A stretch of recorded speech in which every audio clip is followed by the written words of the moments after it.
नमस्कार दोस्तों, आप सभी का स्वागत है आपके अपने इस YouTube चैनल गुरिया एकेडमी पर। दोस्तों, आज हम जानेंगे इंडियन जियोग्राफी के मोस्ट इम्पोर्टेंट क्वेश्चनों के बारे में।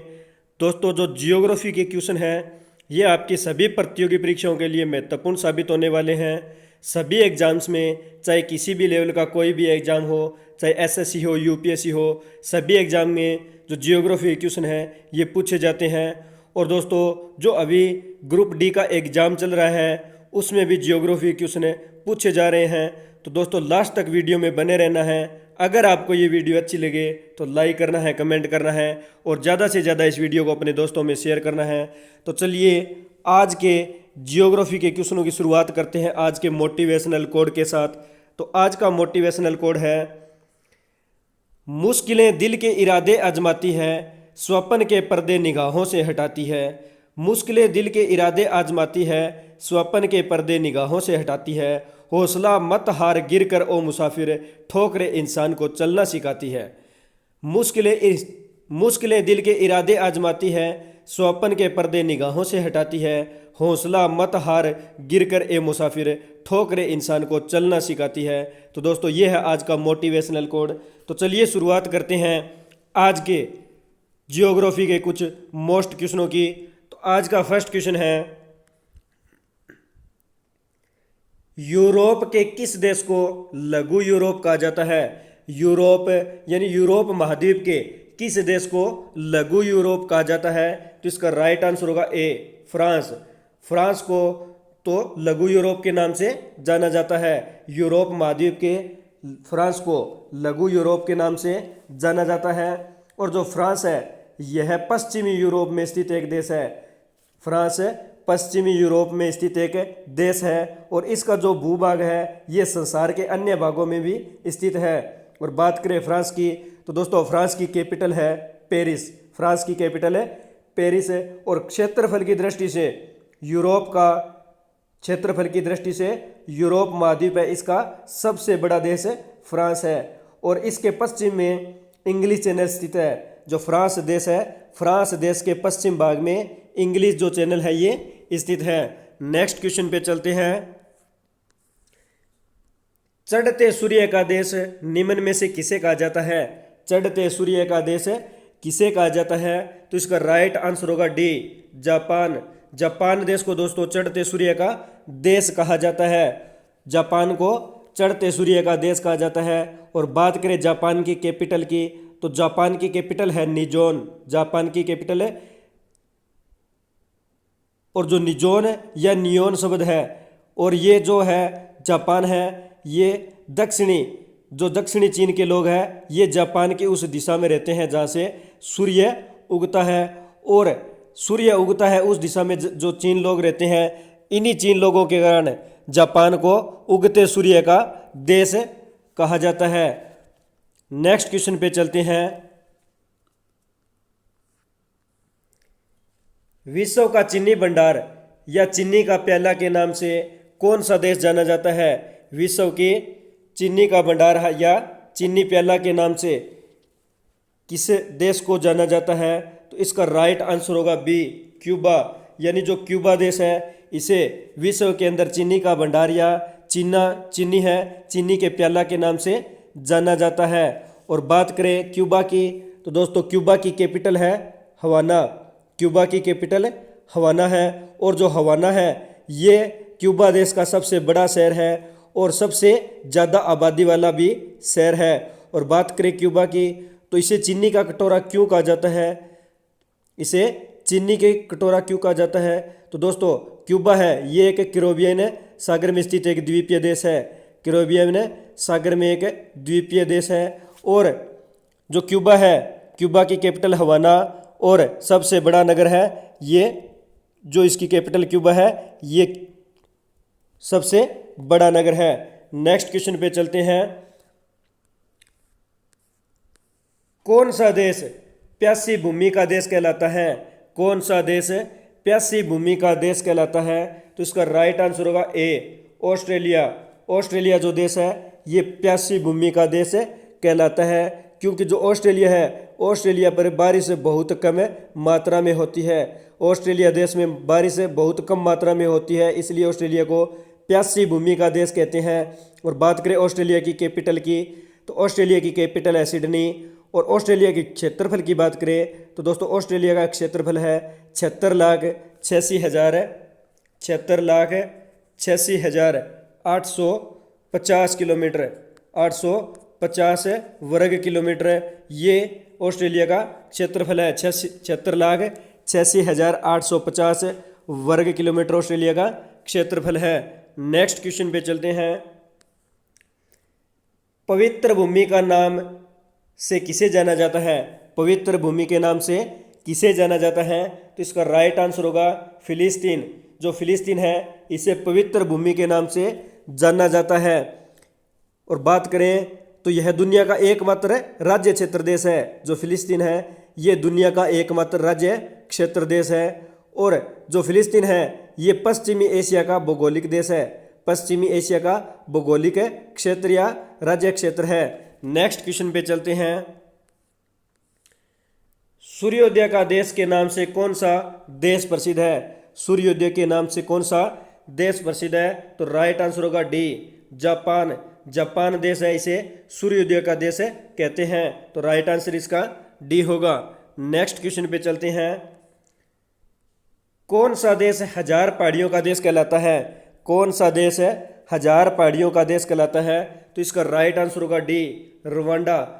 जो रवांडा देश है इसे हजार पहाड़ियों का देश कहते हैं, क्योंकि जो रवांडा है इसकी भूमि में पहाड़ी एवं पहाड़ी भौतिक प्राकृतिक सुंदरता है ये कवर करती है। जो रवांडा देश है इसके अंदर रवांडा देश की भूमि के अंदर बहुत मात्रा में पहाड़ी है और इसकी प्राकृतिक सुंदरता के कारण इसे पहाड़ियों का देश कहा जाता है। और बात करें रवांडा देश की तो यह मध्य पूर्वी अफ्रीका का एक देश है। मध्य पूर्वी अफ्रीका का एक देश है और यह अफ्रीका महाद्वीप की मुख्य भूमि पर स्थित छोटे देशों में से एक है। रवांडा है ये जो अफ्रीका महाद्वीप है इसका एक छोटा देश है। और बात करें रवांडा की तो रवांडा की दोस्तों कैपिटल है किगाली।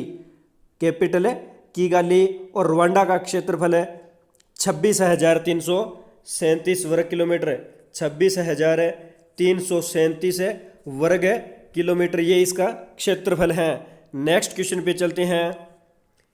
किस देश को सांपों का देश कहा जाता है? किस देश को सांपों का देश कहा जाता है? तो राइट आंसर होगा बी, ब्राजील। जो ब्राजील है इसे सांपों का देश कहा जाता है, क्योंकि ब्राजील के अंदर सर्वाधिक मात्रा में सांप पाए जाते हैं। और ब्राजील देश के अंदर लगभग 3,000 से अधिक सांपों की प्रजातियां पाई जाती है। 3,000 से अधिक सांपों की प्रजातियां हैं ये ब्राजील में पाई जाती हैं। और जो ब्राजील है यह दक्षिणी अमेरिका का सबसे विशाल एवं महत्वपूर्ण देश है। जो ब्राजील है ये दक्षिण अमेरिका का सबसे विशाल व महत्वपूर्ण देश है। और जो अमेजन नदी है, अमेजन नदी इसी ब्राजील देश की एक प्रमुख नदी है। और बात करें ब्राजील की कैपिटल की तो दोस्तों ब्राजील देश की कैपिटल है ब्रासिलिया। ब्रासिलिया है ये इसकी कैपिटल है। और ब्राजील देश का सबसे बड़ा नगर भी ब्रासिलिया है। बड़ा नगर है ब्रासिलिया। और बात करें ब्राजील के क्षेत्रफल की तो दोस्तों ब्राजील का जो क्षेत्रफल है ये 85,14,877 वर्ग किलोमीटर ये इसका क्षेत्रफल है। 85,14,877 किलोमीटर ब्राजील का क्षेत्रफल है। नेक्स्ट क्वेश्चन पे चलते हैं।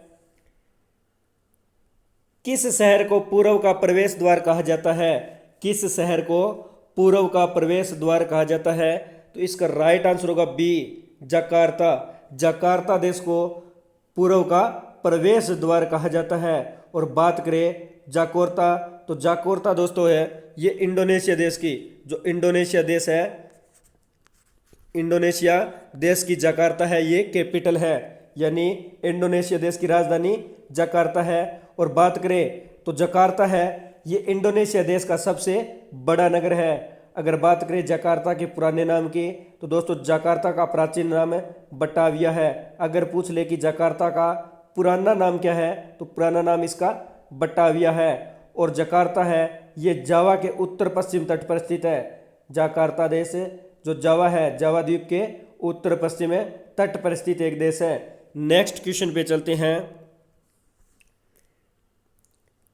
इंग्लैंड का बगीचा कहलाता है, इंग्लैंड का बगीचा कहलाता है, तो राइट आंसर होगा ए केंट। तो केंट को इंग्लैंड है, इंग्लैंड का बगीचा कहा जाता है, तो राइट आंसर ए होगा। और बात करें केंट की, तो दोस्तों केंट को इंग्लैंड का बगीचा कहा जाता है। और इंग्लैंड यानी इंग्लैंड की कैपिटल है लंदन, इंग्लैंड की कैपिटल है लंदन। और बात करें केंट की, तो केंट है ये 50,300 सॉरी जो इंग्लैंड है, इंग्लैंड ये 50,331 वर्ग मील के अंदर 50,331 वर्ग मील के अंदर फैला हुआ है। यानी इंग्लैंड का क्षेत्रफल 50,331 वर्ग मील है। और बात करें इंग्लैंड के सबसे बड़े नगर की, तो जो यूनाइटेड किंगडम है, यूनाइटेड किंगडम का सबसे बड़ा निर्वाचक देश है जो इंग्लैंड है, ये यूनाइटेड किंगडम है जो देश है, इसका सबसे बड़ा निर्वाचक देश है। नेक्स्ट क्वेश्चन पे चलते हैं। निम्न में किसे पूर्व का मोती के नाम से जाना जाता है? किसे पूर्व का या किस देश को पूर्व के मोती के नाम से जाना जाता है? तो इसका राइट आंसर होगा सी श्रीलंका। जो श्रीलंका देश है इसे पूर्व के मोती के नाम से जाना जाता है। और बात करें श्रीलंका को पूर्व का मोती यानी क्यों कहा जाता है, तो दोस्तों श्रीलंका देश के अंदर हीरे मोती और जवाहरात, हीरे मोती जवाहरात और अन्य रत्नों के भंडार होने के कारण श्रीलंका को पूर्व का मोती कहा जाता है। और बात करें श्रीलंका की, तो श्रीलंका की कैपिटल दोस्तों श्री जयवर्धनेपुरम कोट्टा और कोलंबो, ये दोनों इसकी कैपिटल है। और जो श्री जयवर्धनेपुरम कोट्टी है ये विधायी राजधानी है, और जो कोलंबो है ये कार्यकारी एवं न्यायिक राजधानी है। जो राजधानी है श्रीलंका की श्री जयवर्धनेपुरम कोट्टे, ये विधायी राजधानी है, और जो कोलंबो है ये कार्यकारी एवं न्यायिक राजधानी है। और बात करें श्रीलंका की, तो श्रीलंका दक्षिणी एशिया एवं हिंद महासागर के उत्तरी भाग में स्थित है। श्रीलंका दक्षिणी एशिया एवं हिंद महासागर के उत्तरी भाग में स्थित एक द्वीपीय देश है। और दोस्तों श्रीलंका को 1972 से यानी 1972 से पहले इसे सिलोन के नाम से जाना जाता था, और 1972 में इसका नाम लंका रखा गया, और 1978 में श्रीलंका कर दिया गया। यानी श्रीलंका का नाम श्रीलंका कब पड़ा पूछा जाए तो 1978 ईस्वी के अंदर ये नाम है श्रीलंका दिया गया था, और इससे पहले जो है इसका नाम है सिलोन था। नेक्स्ट क्वेश्चन पे चलते हैं। किस देश को सफेद हाथियों की भूमि के नाम से जाना जाता है? किस देश को सफेद हाथियों की भूमि के नाम से जाना जाता है? तो राइट आंसर होगा डी थाईलैंड। थाईलैंड देश को सफेद हाथियों की भूमि के नाम से जाना जाता है, क्योंकि थाईलैंड देश के अंदर सबसे अधिक सफ़ेद हाथी पाए जाते हैं, और इसी कारण विश्व में सफ़ेद हाथियों की भूमि है ये थाईलैंड को कहा जाता है। और थाईलैंड है ये दक्षिणी पूर्वी एशिया का एक देश है। और बात करें थाईलैंड के कैपिटल की, तो दोस्तों थाईलैंड की कैपिटल है बैंकॉक। थाईलैंड की कैपिटल है बैंकॉक, ये इसकी कैपिटल है। नेक्स्ट क्वेश्चन पे चलते हैं। एशिया का प्रवेश द्वार कहलाता है, एशिया का प्रवेश द्वार कहलाता है, तो इसका राइट आंसर होगा सी तुर्की। जो तुर्की देश है इसे एशिया का प्रवेश द्वार कहते हैं। और तुर्की है यह यूरेशिया में स्थित है, यानी यूरोप तथा एशिया महाद्वीप है, इन दोनों महाद्वीप के अंदर जो है तुर्की स्थित है। और बात करें तुर्की की कैपिटल की, तो दोस्तों तुर्की देश की कैपिटल है अंकारा। तुर्की की कैपिटल है जो राजधानी है अंकारा है। और तुर्की यह विश्व में अकेला मुस्लिम बहुमत वाला देश है। अगर पूछ ले कि विश्व के अंदर कौन सा ऐसा देश है जो अकेला मुस्लिम बहुमत वाला देश है, तो जो तुर्की देश है ये विश्व में अकेला मुस्लिम बहुमत वाला देश है। और बात करें तो ये एशियाई भाग को जो तुर्की देश है, तुर्की का जो एशिया के अंदर भाग है इसे अनातोलिया के नाम से जाना जाता है। और जो यूरोपीय अंश का अंदर जो भाग है इसे थ्रेस के नाम से जाना जाता है। यानी तुर्की देश है यूरेशिया का भाग है, यानी यूरोप और एशिया के अंदर स्थित है। तो एशिया के अंदर जो भाग है इसे अनातोलिया, और जो यूरोप के अंदर जो भाग है इसे थ्रेस के नाम से जाना जाता है। और दोस्तों बात करें तुर्की के क्षेत्रफल की, तो तुर्की का क्षेत्रफल 7,80,580 वर्ग किलोमीटर, 7,80,580 वर्ग किलोमीटर ये जो है तुर्की इसका क्षेत्रफल है। नेक्स्ट क्वेश्चन पे चलते हैं। किस देश को यूरोप का मरीज कहा जाता है? किस देश को यूरोप का मरीज कहा जाता है? तो इसका राइट आंसर होगा सी, तुर्की देश को। जो तुर्की देश है इसे यूरोप का मरीज कहा जाता है, तो राइट आंसर सी होगा। नेक्स्ट क्वेश्चन पे चलते हैं। यूरोप का भारत के नाम से कौन सा देश जाना जाता है? दोस्तों जो यूरोप महाद्वीप है, यूरोप महाद्वीप के अंदर भारत के नाम से कौन सा देश जाना जाता है? तो इसका राइट आंसर होगा डी, इटली। यानी यूरोप महाद्वीप के अंदर इटली देश को भारत के नाम से जाना जाता है। और बात करें इटली, तो इटली यूरोप के दक्षिणी भाग में स्थित है। इटली देश है यूरोप महाद्वीप के दक्षिणी भाग में स्थित है, और इसके उत्तर में आल्प्स पर्वतमाला स्थित है। इटली के उत्तर में आल्प्स पर्वतमाला स्थित है। और बात करें इटली की कैपिटल की, तो दोस्तों इटली की कैपिटल है रोम। इटली की कैपिटल रोम। और इटली है यानी जो रोम है ये टाइबर नदी पर स्थित है, टाइबर नदी पर स्थित है। और बात करें इटली के क्षेत्रफल की, तो दोस्तों इटली का क्षेत्रफल है 3,01,230 वर्ग किलोमीटर, 3,01,230 वर्ग किलोमीटर ये इटली का क्षेत्रफल है। नेक्स्ट क्वेश्चन पे चलते हैं। विश्व का कौन सा देश पवन चक्कियों की भूमि कहलाता है? विश्व का कौन सा देश पवन चक्कियों की भूमि कहलाता है? तो इसका राइट आंसर होगा सी, डेनमार्क। दोस्तों जो डेनमार्क देश है ये विश्व के अंदर पवन चक्कियों की भूमि कहलाता है। और बात करें डेनमार्क की, तो डेनमार्क उत्तरी यूरोप महाद्वीप में स्थित है। यानी यूरोप महाद्वीप के उत्तरी हिस्से में डेनमार्क है ये स्थित है। और इसकी भूसीमा है जो डेनमार्क है, इसकी जो भूमि की सीमा है ये केवल जर्मनी देश से लगती है। तो कौन सा ऐसा देश है, अगर पूछ ले कि कौन सा ऐसा देश है विश्व के अंदर जिसकी भूसीमा केवल जर्मनी से लगती है, तो जो डेनमार्क देश है इसकी भूसीमा केवल जर्मनी से लगती है। और बात करें डेनमार्क के कैपिटल की, तो डेनमार्क की कैपिटल है कोपनहेगन। कोपनहेगन ये इसकी कैपिटल है। और डेनमार्क के क्षेत्रफल की बात करते हैं, तो डेनमार्क का क्षेत्रफल 43,094 वर्ग किलोमीटर, 43,094 वर्ग किलोमीटर ये इसका क्षेत्रफल है। नेक्स्ट क्वेश्चन पे चलते हैं। निम्न में से किसे भारत का मैनचेस्टर कहा जाता है? निम्न में से किसे भारत का मैनचेस्टर कहा जाता है? तो इसका राइट आंसर होगा बी, अहमदाबाद। या अहमदाबाद ये गुजरात राज्य में स्थित है। तो गुजरात के अहमदाबाद को भारत का मैनचेस्टर कहा जाता है। और मैनचेस्टर इसे क्यों कहा जाता है? तो दोस्तों कपड़े के उद्योग में अग्रणी होने के कारण जो अहमदाबाद है इसे कपड़े के उद्योग में अग्रणी होने के कारण इसे भारत का मैनचेस्टर कहा जाता है। और वर्तमान भारत में 3 मैनचेस्टर है। तो पहला अहमदाबाद गुजरात, दूसरा है यूपी का कानपुर, और तीसरा दक्षिणी भारत का तमिलनाडु के अंदर कोयम्बटूर। यानी एक अहमदाबाद गुजरात का मैनचेस्टर हो गया, दूसरा उत्तरी भारत के अंदर उत्तर प्रदेश का कानपुर हो गया, और तीसरा दक्षिणी भारत के अंदर तमिलनाडु का कोयम्बटूर हो गया। तो ये 3 भारत के अंदर मैनचेस्टर के नाम से जाने जाते हैं। नेक्स्ट क्वेश्चन पे चलते हैं।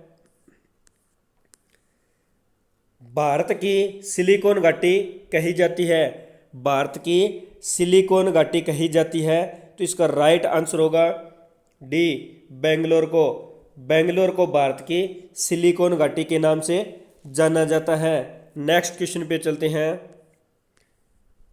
मैजिक सिटी के नाम से किसे जाना जाता है? मैजिक सिटी के नाम से किसे जाना जाता है? तो इसका राइट आंसर होगा मोंटे कार्लो। मोंटे कार्लो को दोस्तों मैजिक सिटी के नाम से जाना जाता है। नेक्स्ट क्वेश्चन पे चलते हैं। भारतीय भूमि का सर्वाधिक उत्तरी भाग है। भारतीय भूमि का सर्वाधिक उत्तरी भाग है, तो इसका राइट आंसर होगा इंद्राकोल। जो इंद्राकोल है ये भारतीय भूमि का सर्वाधिक यानी उत्तरी भाग है। उत्तरी भाग के अंदर जो लास्ट बिंदु है ये इंद्राकोल है। नेक्स्ट क्वेश्चन पे चलते हैं। लक्षद्वीप समूह में द्वीपों की संख्या है। लक्षद्वीप समूह में द्वीपों की संख्या है, तो इसका राइट आंसर होगा बी 36, यानी लक्षद्वीप समूह के अंदर द्वीपों की संख्या 36 है। और दोस्तों जो लक्षद्वीप है यह भारत का सबसे छोटा संघराज्य क्षेत्र है। भारत का सबसे छोटा संघराज्य क्षेत्र है। नेक्स्ट क्वेश्चन पे चलते हैं। थार मरुस्थल कहाँ स्थित है। थार का मरुस्थल कहाँ स्थित है, तो इसका राइट आंसर होगा डी राजस्थान में। जो थार का मरुस्थल है ये राजस्थान के अंदर स्थित है। और बात करें थार के मरुस्थल की, तो दोस्तों थार का मरुस्थल है इसका 85% भाग 85% भाग भारत के अंदर स्थित है, यानी 85% भाग केवल भारत में है। और भारत के अंतर्गत बात करें तो 62% भाग 62% जो भाग है ये केवल राजस्थान में है। थार की मरुभूमि है या थार का मरुस्थल है, इसका विश्व के अंदर बात करें तो जो 85% भाग है भारत के अंदर है। और भारत की बात करें तो राजस्थान के अंदर इसका 62% भाग है। नेक्स्ट क्वेश्चन पे चलते हैं। निम्न नदियों में से कौन सा कर्क रेखा के निकटतम है। निम्न नदियों में से कौन सा जो है कर्क रेखा के निकट है, तो इसका राइट आंसर होगा डी जो कोलकाता है। कोलकाता कर्क रेखा के निकट है। नेक्स्ट क्वेश्चन पे चलते हैं। निम्न नदियों में से कौन सा कर्क रेखा के निकटतम दूरी पर अवस्थित है। निकटतम दूरी पर अवस्थित है, तो जो अगरतला है, अगरतला ये त्रिपुरा की कैपिटल है अगरतला। और अगरतला है ये निकटतम दूरी पर अवस्थित है, तो अगरतला है ये त्रिपुरा की कैपिटल है, ये आपको ध्यान में रखना है। नेक्स्ट क्वेश्चन पे चलते हैं। निम्न में से वह राज्य क्षेत्र कौन सा है जिसकी सीमा मिजोरम से नहीं लगी हुई है। निम्न में से वह राज्य क्षेत्र कौन सा है जिसकी सीमा मिजोरम से नहीं लगी हुई है, तो इसका राइट आंसर होगा ए नागालैंड। यानी जो नागालैंड है भारत का राज्य है, इसकी सीमा मिजोरम से नहीं लगी है। नेक्स्ट क्वेश्चन पे चलते हैं। निम्न में से किस राज्य की सीमा से राजस्थान सटा हुआ नहीं है। किस राज्य की सीमा से राजस्थान सटा हुआ नहीं है, तो इसका राइट आंसर होगा डी महाराष्ट्र। यानी महाराष्ट्र से जो है राजस्थान की सीमा नहीं लगती। और बात करें राजस्थान की सीमा की, तो दोस्तों राजस्थान की सीमा है ये 5 राज्यों से लगती है। राजस्थान की सीमा 5 जो राज्य है इनसे लगती है। और ये 5 राज्य कौन कौन से हैं? पंजाब, हरियाणा, उत्तर प्रदेश, मध्य प्रदेश और गुजरात। पंजाब, हरियाणा, उत्तर प्रदेश, मध्य प्रदेश और गुजरात। अब बात करें पंजाब की, तो पंजाब के साथ जो राजस्थान की सीमा है ये 89 किलोमीटर लगती है। और बात करें उत्तर प्रदेश के अंदर है, तो उत्तर प्रदेश के अंदर जो राजस्थान की सीमा है ये 877 किलोमीटर लगती है। बात करें हरियाणा की, तो हरियाणा के साथ जो राजस्थान की सीमा है ये 1262 किलोमीटर लगती है। और बात करें एमपी यानी मध्य प्रदेश की, तो मध्य प्रदेश के साथ 1600 किलोमीटर की सीमा लगती है। और बात करें गुजरात की, तो गुजरात के साथ 1022 किलोमीटर ये राजस्थान की सीमा लगती है। तो इन 5 राज्यों के साथ जो राजस्थान सीमा बनाता है, पंजाब के साथ 89 किलोमीटर, यूपी के साथ 877, हरियाणा के साथ 1262, एमपी के साथ 1600 और गुजरात के साथ 1022 किलोमीटर। तो ये 5 राज्यों के साथ सीमा लगती है। नेक्स्ट क्वेश्चन पे चलते हैं। निम्न में से कौन सा राज्य पहले नेफा के नाम से जाना जाता था? कौन सा राज्य पहले नेफा के नाम से जाना जाता था? तो इसका राइट आंसर होगा सी, अरुणाचल प्रदेश। तो दोस्तों अरुणाचल प्रदेश को पहले नेफा के नाम से जाना जाता था। और बात करें नेफा की, तो नेफा की दोस्तों फुल फॉर्म है north east frontier agency. North east frontier agency, ये नेफा की फुल फॉर्म है। और बात करें अरुणाचल प्रदेश की, तो दोस्तों अरुणाचल प्रदेश को 1972 के अंदर 1972 ईस्वी के अंदर केंद्र शासित प्रदेश का दर्जा मिला था।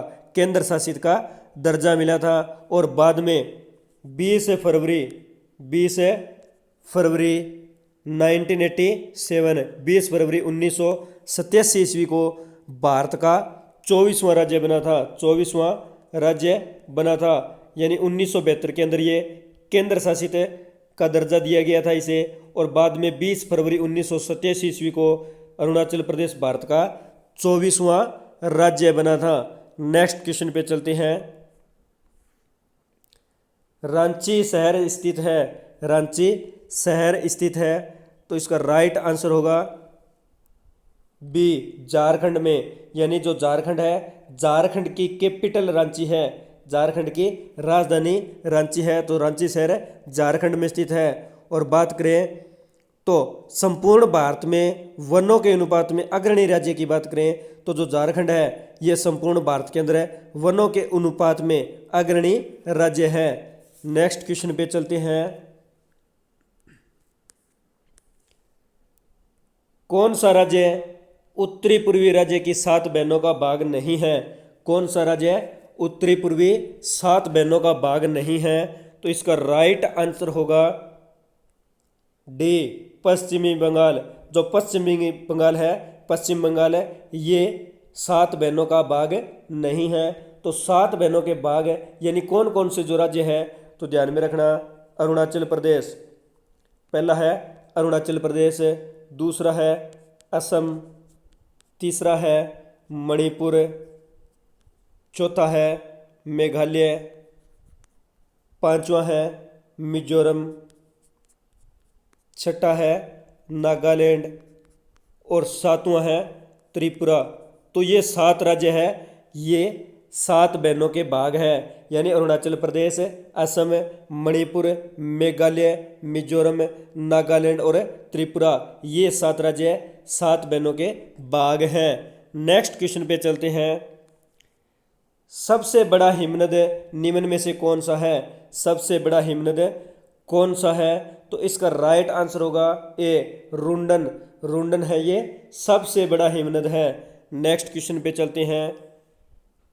गुरु शिखर पर्वत चोटी कौन से राज्य में स्थित है? गुरु शिखर पर्वत चोटी कौन से राज्य में स्थित है? तो इसका राइट आंसर होगा सी, यानी गुरु शिखर राजस्थान राज्य के अंदर स्थित है। और राजस्थान राज्य के अंदर जो सिरोही का एक क्षेत्र है, माउंट आबू, सिरोही जो राजस्थान का एक जिला है, और इस सिरोही के अंदर माउंट आबू में जो राजस्थान की सबसे ऊंची चोटी गुरु शिखर स्थित है। और बात करें दोस्तों गुरु शिखर की ऊंचाई की, तो इसके 1722 या 1727, ये 2 आंसर है इसके।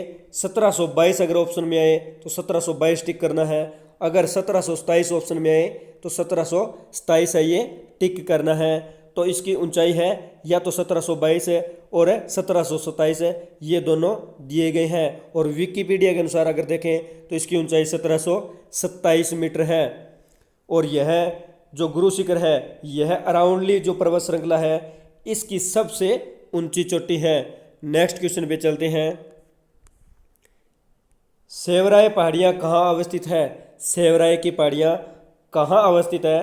तो इसका राइट आंसर होगा बी, तमिलनाडु में। सेवराय की जो पहाड़ियाँ हैं ये तमिलनाडु राज्य के अंदर स्थित है। और सेवराय पहाड़ियों की सर्वाधिक ऊंचाई की बात करें तो 1620 मीटर, 1620 मीटर ये इसकी सर्वाधिक ऊंचाई है। नेक्स्ट क्वेश्चन पे चलते हैं। नर्मदा एवं तापी नदियों के मध्य स्थित है। नर्मदा एवं तापी नदियों के मध्य स्थित है, तो इसका राइट आंसर होगा डी, सतपुड़ा पहाड़ियाँ। जो सतपुड़ा पहाड़ियाँ हैं ये नर्मदा एवं ताप्ती जो नदी है इसके मध्य स्थित है। और बात करें सतपुड़ा पहाड़ियाँ की, तो दोस्तों सतपुड़ा जो पहाड़ी है इसकी सर्वोच्च चोटी यानी सबसे ऊंची चोटी की बात करें तो जो धूपगढ़ है, धूपगढ़ है ये सतपुड़ा की पहाड़ियों की सबसे ऊंची चोटी है। और इसकी ऊंचाई की बात करें तो 1350 मीटर, 1350 मीटर ये धूपगढ़ की ऊंचाई है। नेक्स्ट क्वेश्चन पे चलते हैं।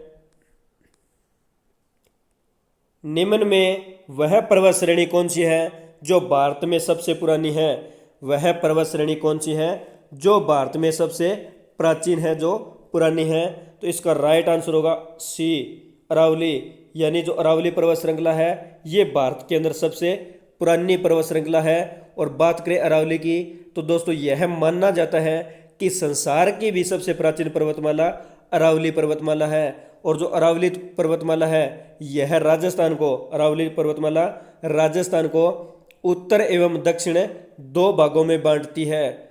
अगर पूछ ले कि कौन सी पर्वतमाला राजस्थान को दो भागों में यानी उत्तर एवं दक्षिण में बांटती है तो जो अरावली पर्वतमाला है ये राजस्थान को उत्तर एवं दक्षिण दो भागों में विभाजित करती है। नेक्स्ट क्वेश्चन पे चलते हैं। कौन सी नदी भ्रंश द्रोणी से होकर बहती है? कौन सी नदी भ्रंश द्रोणी से होकर बहती है?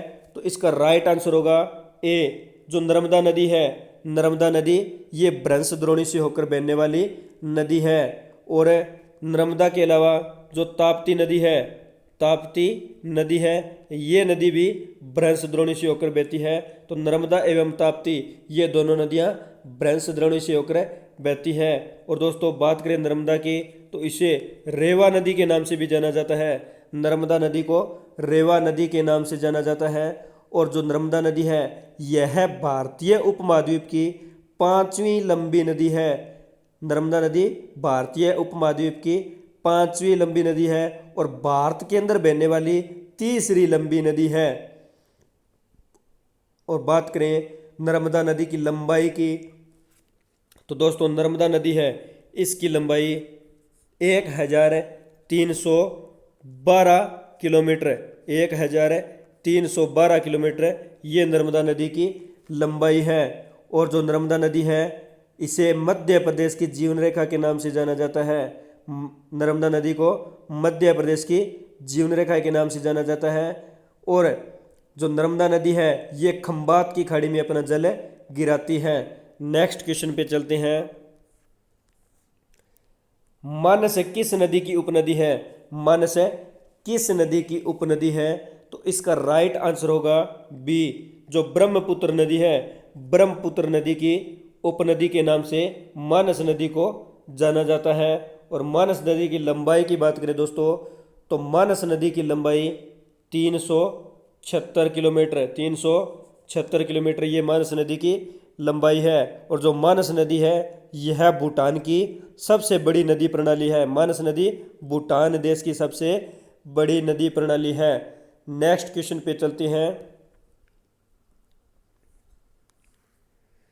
निम्न नदियों में से किसका सर्वाधिक बड़ा जल ग्रहण क्षेत्र है? निम्न नदियों में से किस नदी का जो है सर्वाधिक बड़ा जल ग्रहण क्षेत्र है? तो इसका राइट आंसर होगा सी, गोदावरी नदी।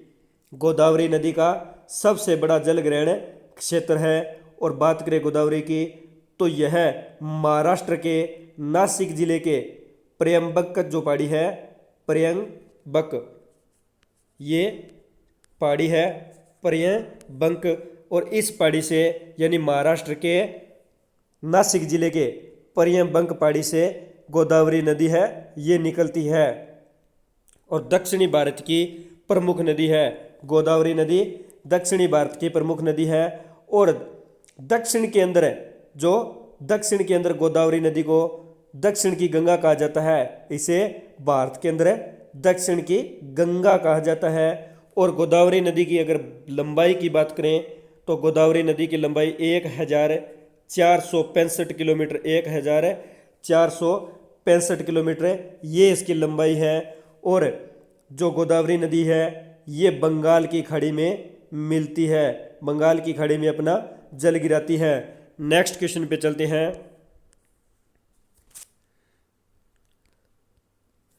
निम्न में से कौन सी नदी यमुना नदी में नहीं मिलती है? कौन सी नदी यमुना नदी में नहीं मिलती है? तो दोस्तों इसका राइट आंसर होगा सी, सोन नदी। सोन नदी दोस्तों यमुना नदी में नहीं मिलती है और सोन नदी को सोनभद्रशिला के नाम से भी जाना जाता है। सोनभद्रशिला के नाम से सोन नदी को जाना जाता है। और जो सोन नदी यानी यह मध्य प्रदेश के अमरकंटक की पहाड़ी है, यहाँ से निकलती है। सोन नदी अमरकंटक की पहाड़ी से निकलती है और बिहार के पटना जिले में गंगा नदी से मिल जाती है। सोन नदी अमरकंटक की पहाड़ी से निकलती है, मध्य प्रदेश के अमरकंटक की पहाड़ी से निकलकर बिहार के पटना जिले के अंदर जो गंगा है, गंगा में मिल जाती है। और बात करें सोन नदी की लंबाई की, तो इसकी लंबाई 780 किलोमीटर ये सोन नदी की लंबाई है। नेक्स्ट क्वेश्चन पे चलते हैं। हाल ही में केंद्र सरकार ने जिस राष्ट्रीय नदी का दर्जा देने की घोषणा की है वह है, हाल ही में केंद्र सरकार ने जिस नदी को राष्ट्रीय नदी का दर्जा देने की घोषणा की है वह है, तो इसका राइट आंसर होगा बी, गंगा। यानी गंगा नदी को केंद्र सरकार के द्वारा राष्ट्रीय नदी की जो है दर्जा देने की घोषणा की गई है। तो दोस्तों बात करें राष्ट्रीय दर्जा, तो जो राष्ट्रीय दर्जा देने की घोषणा 4 नवंबर 2008 ईस्वी की बात है। तो 4 नवंबर 2008 ईस्वी को मनमोहन सिंह की अध्यक्षता में 4 नवंबर 2008 ईस्वी को मनमोहन सिंह की अध्यक्षता में केंद्रीय मंत्रिमंडल के द्वारा इस नदी को राष्ट्रीय नदी घोषित करने की घोषणा है ये की गई थी। अगर पूछ ले कि गंगा नदी को राष्ट्रीय नदी घोषित करने की घोषणा कब की गई, तो 4 नवंबर 2008 ईस्वी को। और किसकी अध्यक्षता में की गई, तो डॉक्टर जो मनमोहन सिंह थे उनकी अध्यक्षता में की गई थी। नेक्स्ट क्वेश्चन पे चलते हैं। निम्न में से कौन सी नदी कृष्णा नदी की सहायक नहीं है? कौन सी नदी कृष्णा नदी की सहायक नहीं है? तो इसका राइट आंसर होगा बी, अमरावती। तो दोस्तों जो अमरावती नदी है ये कृष्णा नदी की सहायक नदी नहीं है। और बात करें अमरावती नदी की, तो अमरावती तमिलनाडु में बहने वाली नदी है, तमिलनाडु में बहने वाली नदी है। और अमरावती है ये कावेरी जो नदी है, कावेरी नदी है इसकी सहायक नदी है। अमरावती नदी कावेरी नदी की सहायक नदी है। और बात करें अमरावती नदी की लंबाई की, तो इसकी लंबाई दोस्तों 282 किलोमीटर, 282 किमी ये अमरावती नदी की लंबाई है। नेक्स्ट क्वेश्चन पे चलते हैं। सूरत किस नदी के तट पर स्थित है? सूरत है ये किस नदी के तट पर स्थित है? तो इसका राइट आंसर होगा सी, तापी। यानी जो सूरत है ये तापी नदी के तट पर स्थित है। और जो तापी नदी है ये सूरत के मध्य से होकर गुजरती है, सूरत के मध्य से होकर गुजरती है। और बात करें सूरत की, तो दोस्तों सूरत को मुख्यतः कपड़ा उद्योग, डायमंड कटिंग एवं पॉलिशिंग के लिए जो सूरत है ये प्रसिद्ध है। सूरत जो है क्षेत्र है, सूरत जो शहर है ये कपड़ा उद्योग के लिए, डायमंड की कटिंग के लिए एवं पॉलिशिंग के लिए जो सूरत शहर है ये प्रसिद्ध है। और बात करें सूरत को, तो सूरत को सिल्क सिटी एवं डायमंड सिटी के नाम से जाना जाता है। सूरत को सिल्क सिटी एवं डायमंड सिटी के नाम से जाना जाता है। तो पूछ ले कि अगर कि भारत के कौन से शहर को सिल्क सिटी या डायमंड सिटी के नाम से जाना जाता है, तो सूरत शहर को डायमंड सिटी या सिल्क सिटी के नाम से जाना जाता है। तो बात करें अब तापी नदी की, तो दोस्तों तापी नदी मध्य प्रदेश के बैतूल जिले के मुल्ताई से निकलती है, मध्य प्रदेश के बैतूल जिले के मुल्ताई से निकलती है। और यह खंबात की खाड़ी में जाकर मिलती है, खंबात की खाड़ी में जाकर अपना जल गिराती है। और जो तापी नदी है यह पूर्व से पश्चिम की ओर बहती है, पूर्व से पश्चिम की ओर बहती है। और तापी नदी की लंबाई 724 किलोमीटर, तापी नदी की लंबाई दोस्तों 724 किलोमीटर ये इसकी लंबाई है। नेक्स्ट क्वेश्चन पे चलते हैं। जमशेदपुर किस नदी के तट पर स्थित है? जमशेदपुर है, ये किस नदी के तट पर स्थित है? तो इसका राइट आंसर होगा डी, स्वर्ण रेखा। जमशेदपुर जो शहर है झारखंड के अंदर, जमशेदपुर झारखंड का एक शहर है और यह स्वर्ण रेखा नदी के तट पर स्थित है। और बात के स्वर्ण रेखा, तो दोस्तों जमशेदपुर को टाटा नगर भी कहा जाता है, जमशेदपुर को टाटा नगर के नाम से जाना जाता है। और स्वर्ण रेखा यानी स्वर्ण रेखा नदी है, यह झारखंड है, पश्चिमी बंगाल और उड़ीसा में बहने वाली नदी है। स्वर्ण रेखा 3 राज्यों में बहती है, झारखंड है, पश्चिमी बंगाल और उड़ीसा। और बात करें झारखंड यानी जो इस स्वर्ण रेखा नदी है, स्वर्ण रेखा नदी ये छोटा नागपुर के पहाड़ से निकलती है, छोटा नागपुर का जो पठार है यहाँ से निकलती है और बंगाल की खाड़ी में जाकर मिलती है, यानी अपना जल बंगाल की खाड़ी में गिराती है। और इस स्वर्ण रेखा नदी की अगर लंबाई की बात करें दोस्तों, तो इसकी लंबाई 395 किलोमीटर, 395 किलोमीटर ये स्वर्ण रेखा जो नदी है इसकी लंबाई है। नेक्स्ट क्वेश्चन पे चलते हैं। नासिक किस नदी के तट पर स्थित है? नासिक किस नदी के तट पर स्थित है? तो इसका राइट आंसर होगा ए, गोदावरी। जो नासिक शहर है महाराष्ट्र का, ये महाराष्ट्र का शहर है और यह जो गोदावरी नदी है, गोदावरी नदी के तट पर स्थित है। और जो नासिक है यह महाराष्ट्र का चौथा बड़ा नगर है, महाराष्ट्र का चौथा बड़ा नगर है। और नासिक शहर दोस्तों, नासिक शहर को हिंदू तीर्थयात्रियों का तीर्थ स्थल कहा जाता है, यानी नासिक है ये हिंदू तीर्थयात्रियों के लिए प्रसिद्ध है, क्योंकि नासिक शहर के अंदर बहुत सारे मंदिर स्थित है, नासिक शहर में बहुत सारे मंदिर बने हुए हैं, इसलिए इसे हिंदू तीर्थयात्रियों के लिए प्रसिद्ध माना जाता है। नेक्स्ट क्वेश्चन पे चलते हैं। निम्न में से वह नदी कौन सी है जो एक विब्रस घाटी से होकर बहती है? वह नदी कौन सी है जो एक विब्रस घाटी से होकर बहती है? तो इसका राइट आंसर होगा डी, जो नर्मदा नदी है, नर्मदा नदी ये एक विब्रस घाटी से होकर बहती है। नेक्स्ट क्वेश्चन पे चलते हैं। निम्न नदियों में से सबसे अधिक पथ परिवर्तन किया है? तो निम्न नदियों में से कौन सी जो नदी है जिसने सबसे अधिक पथ परिवर्तन यानी रास्ता परिवर्तन किया है, पथ का यानी रास्ता परिवर्तित किया है? तो इसका राइट आंसर होगा ए, कोसी नदी।